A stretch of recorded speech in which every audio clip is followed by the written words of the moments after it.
Bienvenue dans Espace Mieux-être. Ce podcast est une invitation à t'accorder du temps, à nourrir ton esprit et à tout scier pour créer une vie remplie de magie et de bonheur.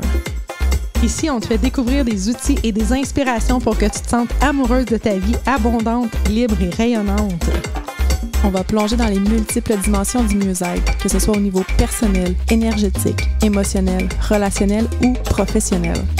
Chaque épisode, on va te raconter des histoires, te partager des connaissances et des expériences pour t'aider à construire ton propre chemin vers le mieux-être.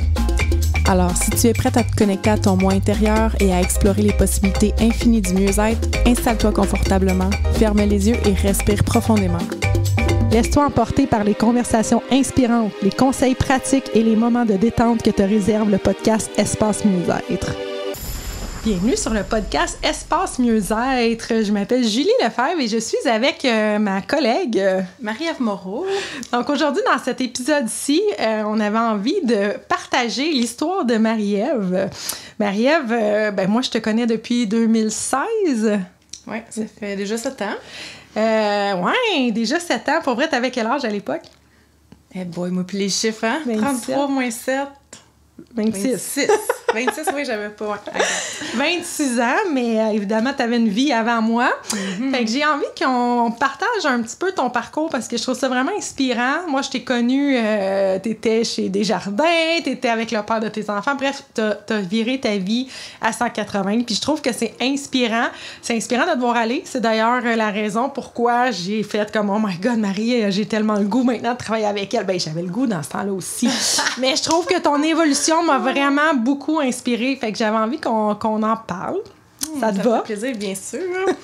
Fait que raconte-nous, t'étais quoi quand t'étais jeune, tiens? Oh my God. Quand j'étais jeune, j'étais la petite Marie-Ève tellement gênée qui était la petite Marie-Ève parfaite. Tu sais, la bolée, la chouchou des profs. Quand on disait mon nom juste un petit peu plus fort, tu sais, j'étais tout de suite comme... Que j'ai fait de pas correct, genre? Oui, c'est ça, tu sais. Puis, je me suis complètement perdue pendant très longtemps, je pourrais dire. Dis-moi, tu viens de où? Je viens de la Naudière, Repentigny. Okay. Puis, c'est ça. J'ai eu un parcours, là. Moi, je savais pas trop ce que je voulais faire dans la vie. Fait que je suis allée étudier en sciences humaines. Ça m'ouvrait des portes. Après ça, je suis allée étudier en communication parce que je savais toujours pas ce que je voulais faire. Comparativement à tout mon entourage qui savait qu'il voulait être un métier en tant que tel, puis il y en a qui étaient dans leur job en partant. Tu sais, moi, je savais pas. Ce que je savais, je me rappelle d'un moment précis, Julie, c'est mon premier jour, quand je suis allée étudier à l'Université Laval à Québec, mon premier jour pour marcher au pavillon, je savais qu'à l'intérieur de moi, je voulais être un entrepreneur. Je savais pas comment, quand, où, mais pendant 10 ans, j'étais obsédée avec cette idée-là. J'ai essayé plein de choses. J'ai fait des plans d'affaires avec ma soeur. On brainstormait, puis il y avait tout le temps quelque chose qui fonctionnait pas. Puis entre-temps, j'ai quand même fait plein de choses. J'ai eu une entreprise de construction avec le père de mes enfants. On a fait de l'immobilier, de la rénovation de maison. Après ça, j'ai découvert le MLM, qui était Beachbody, où est-ce qu'on s'est rencontrés. Mais à travers tout ça aussi, j'avais mon emploi. Moi, j'ai terminé l'école, puis... une série de synchronicités. Déjà, à ce moment-là, je manifestais quand même assez bien. J'ai eu une job en or chez Desjardins, en communication. J'avais 22 ans, mon bureau fermé. Tu sais, c'était comme prestigieux. Là. Ouais. À 22 ans, j'étais une des plus jeunes, tu sais, à être rentrée dans ce poste-là. J'ai tellement appris. J'ai côtoyé des femmes extraordinaires. J'ai eu une équipe de direction. C'était vraiment super, mais je voulais plus. Je voulais comme... faire les choses à ma manière, tu sais. C'était pas nourrissant. Il manquait quelque chose. Ouais. OK. Puis, tu sais, tu disais tantôt, moi, je savais pas qu'est-ce que je voulais faire. Je pense que ça, c'est assez commun. Moi aussi, c'est comme ça. Puis, en fait, quand on est quelqu'un un peu... tu sais, on s'intéresse à tout, on aime tout. C'est comme si... Moi, je disais, mais j'ai jamais su ce que je voulais faire dans la vie. Là, je suivais le flow, je m'ouvrais des portes, mais je ne savais pas. Tandis que j'ai des amis, là, depuis qu'ils étaient jeunes, ils voulaient être professeurs, ils savaient qu'ils allaient être enseignantes. C'était ça, puis ils sont encore là à 45 ans. Mais il y a beaucoup de monde comme toi puis moi, je pense, qui savent pas leur passion. En fait, je savais ce que je voulais faire, mais c'était pas un métier, c'était pas quelque chose qu'on valorise puis dire « Ah oui, va faire ça ». Moi, ce que je voulais faire, Julie, c'était de vendre des noix de coco pour faire du surf. c'est ça que je voulais faire. La simple vie, je voulais comme faire ce que j'aime, tu sais, profiter. Puis ça, ce qui m'avait inspiré ça, c'est le film Défi bleu. Tu sais, c'est des femmes de ménage, puis le matin, ils se lèvent tôt, ils font du surf. L'après-midi, il y avait une petite job, tu sais. Fait que c'est ça que je voulais faire. Ouais. Mais c'est pas pantoute là que t'es allée au début. Boy, non, moi, j'ai embarqué dans ce qu'on s'attend de nous. C'est ça, l'école, j'ai eu mon diplôme, la job tout de suite. Après ça, la maison qui est venue tout de suite avec mon conjoint que j'étais avec pendant 10 ans quand même.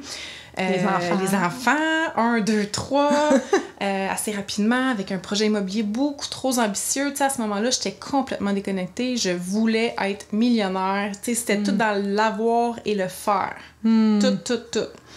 Puis à un moment donné, ben, tu sais, quand tu te roules dans la bûche, puis que c'était tellement lourd, Julie, là, quand on s'est connus, tu m'as connue dans cette période-là. Très bien, oui. À quel point... Oh my God. À quel point je pense que t'étais pas alignée parce que c'était autant, tu sais, t'as toujours été quelqu'un positif, mais je pense qu'à chaque journée, il t'arrivait une bûche, là. Toujours. C'était comme Julie, là, il y a un locataire qui m'appelle, qui me crie après, là, Julie, il arrive telle affaire au bloc, là, il arrive telle affaire avec le père, il arrive telle affaire, c'était tous les jours. Les jours. Ça a été ça longtemps, jusqu'à temps que... Bon, c'est quand on a commencé à faire des access, Julie. Oui. On avait... En tout cas, on a toute une histoire ensemble, là, mais t'as commencé à me faire des access bars, puis c'est comme si j'ai commencé à voir plus clair dans ma réalité. Puis là... J'avais la tête dans le sable, carrément. Je voulais pas voir comme ma vie avec les vrais yeux. Puis, il y a un jour où est-ce que j'ai choisi de me choisir. J'ai décidé, j'ai dit, si encore une fois la ligne se traverse, ben je vais quitter, tu sais. Fait que c'est ce que j'ai fait le 2 ou le 3 janvier à 5 h du matin. J'ai décidé de quitter le père de mes enfants sans me retourner en arrière.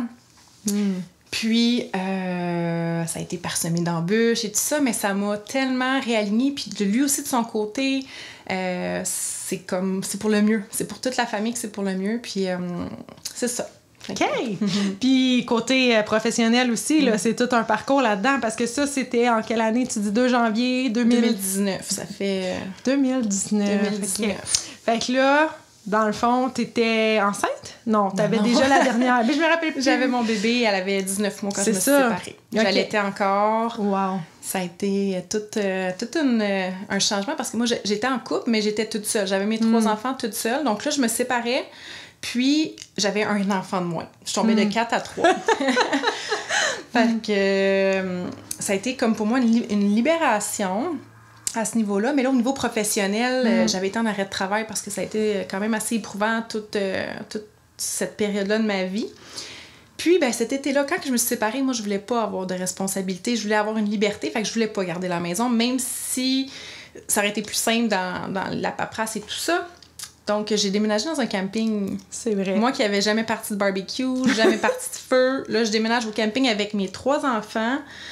Mais ça a été une belle école. Ça a été aussi encore plus pour moi une réponse que je veux une vie simple. Je veux pas une grosse maison, la grosse affaire pour avoir des paiements puis tout ça. Moi, je voulais faire ce que j'aime. Puis ça te permettait, je pense, aussi d'être entourée de gens. Toi, t'aimes ça, les connexions. Je me rappelle au camping, tu rencontrais plein de monde, t'allais jaser, c'est ça. Fait que je pense que ça t'amenait une confirmation que t'avais pas ça, là, quand t'étais avec le père de tes enfants. On s'entend que, tu sais... Je m'occupais des enfants, je m'occupais de lui, des locataires, de la compagnie. J'essaie de me sortir la tête de l'eau. Je me rappelle pas que tu me disais « Julie, j'ai fait une belle connexion avec mon locataire. » C'était pas vraiment ça à cette époque-là. Peut-être qu'il y en avait, mais c'était pas la même affaire. Je naviguais pas là-dedans du tout. Là.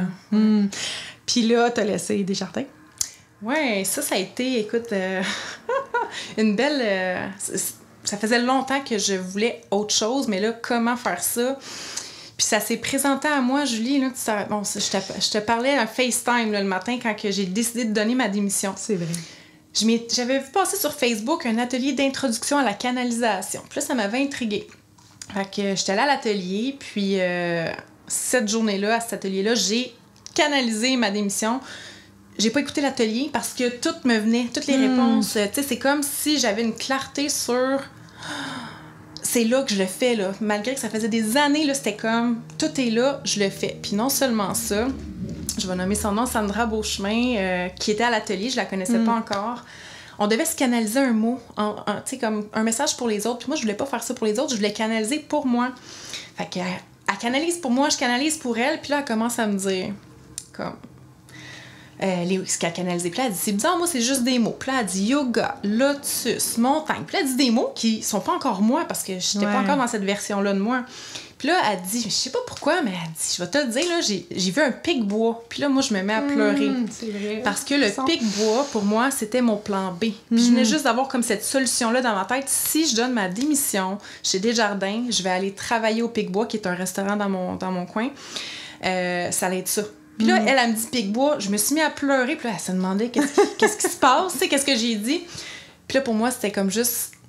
La réponse que je vais être soutenue, peu importe. Puis là, à partir de là, tabarouette. Hein? La magie a commencé à opérer. C'est vraiment en septembre 2020 que j'ai commencé de plus en plus à m'aligner, à m'ajuster, puis... Là, t'as donné ta démission. J'ai donné ma démission. Je vais juste être sûre que j'ai bien compris. Quand t'as parlé de l'atelier, t'as dit « je voulais pas faire ça pour les autres ». Ce que tu veux dire, c'est que tu voulais pas en faire une business. Oui, c'est ça. Je voulais pas apprendre à canaliser pour devenir médium. Puis c'est ça. C'était moi, je voulais... Okay. Et là, t'as laissé finalement, t'as jamais été au pic-bois. Non. J'y ai pensé quelques fois, tu sais, dans les ups and downs.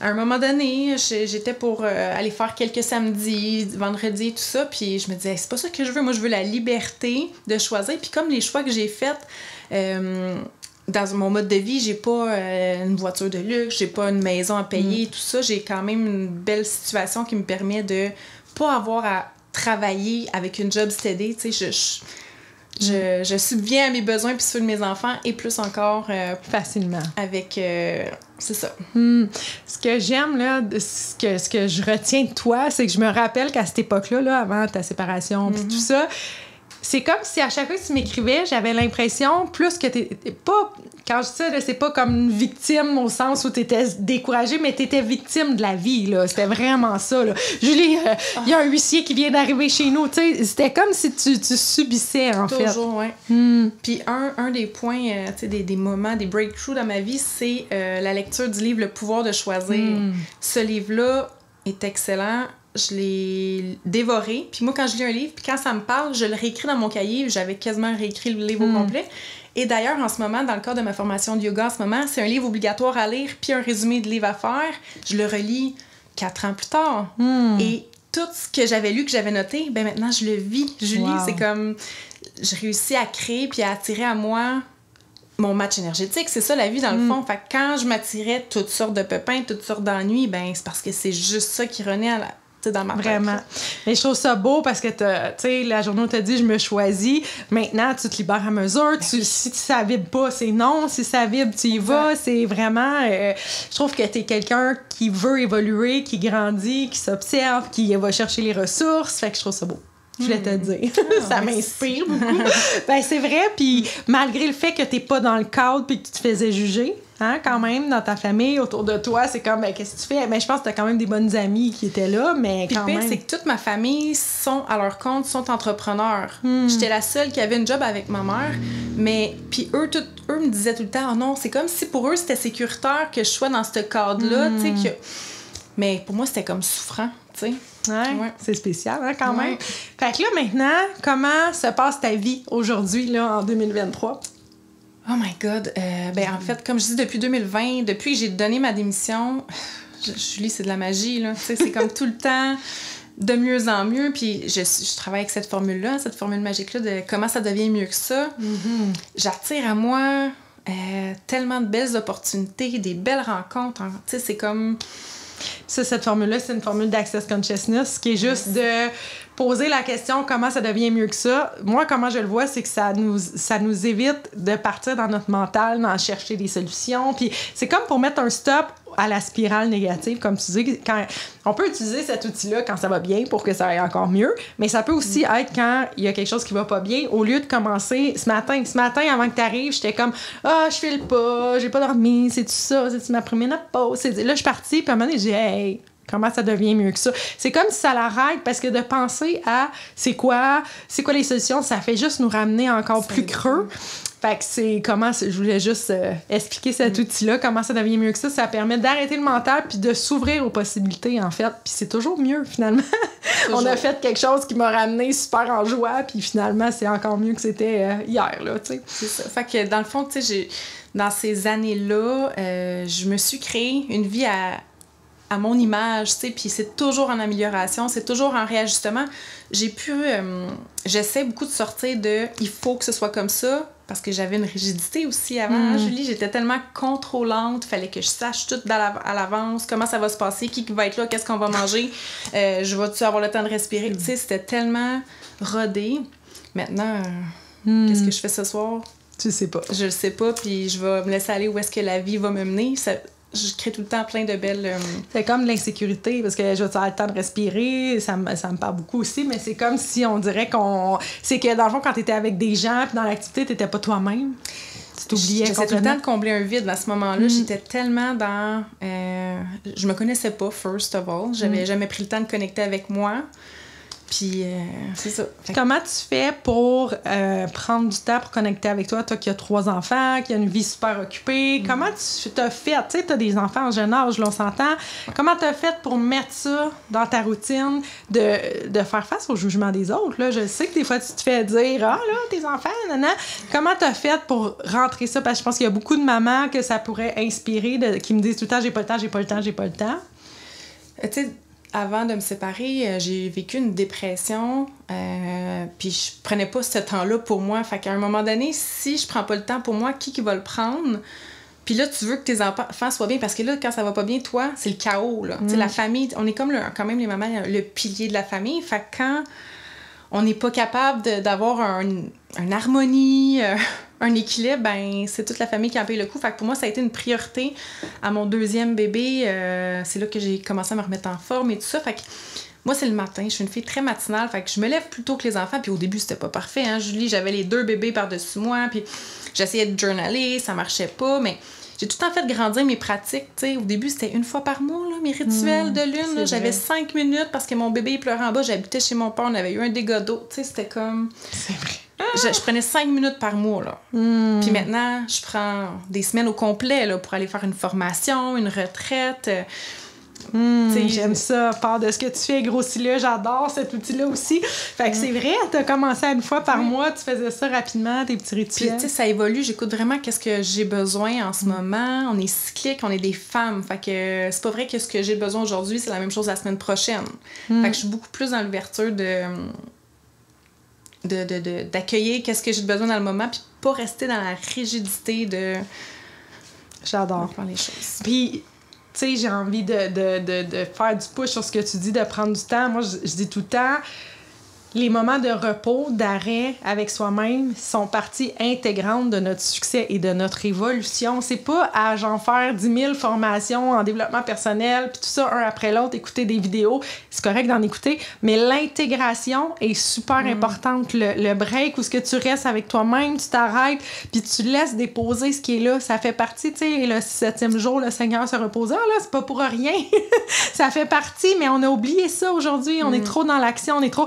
Puis c'est vraiment quelque chose que j'insiste de prendre ce temps-là pour se connecter à soi. Même les gens qui veulent éveiller leurs dons, pis tout ça, Julie, comment qu'on fait? Ben, est-ce que tu prends du temps des fois à rien faire dans la nature ou juste, tu sais, assis sur ton divan? Ah, ben non, ben c'est ça. Tu sais, je veux dire, ça fait partie de l'évolution puis du succès de notre business aussi, là, de prendre ce temps d'arrêt-là pour intégrer tout ce qui se passe dans le business, mais personnellement, pour évoluer aussi. Fait que si tu avais un conseil à dire aux gens qui nous écoutent, ce serait quoi?